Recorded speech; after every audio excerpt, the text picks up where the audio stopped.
একটা কথা আপনার কাছে বলবো আজকে, মনের আশাটা বলার সুযোগ আজকে পাইলাম। কি আশা রে জিবরাইল? হুজুর আমার একটা কথা আল্লাহর দরবারে তুলে ধরবেন। কি কথা?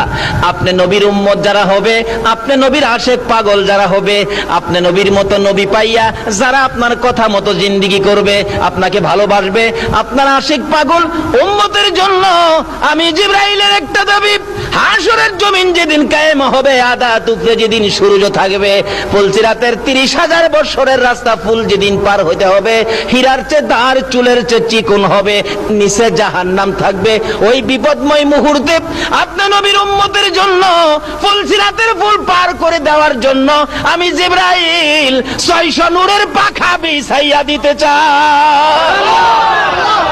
আমার নবী বলেন, জিবরাইল রে, এত সুন্দর কথা আমার জন্য বললে আমি তো আমার আল্লাহর কাছে বলবো।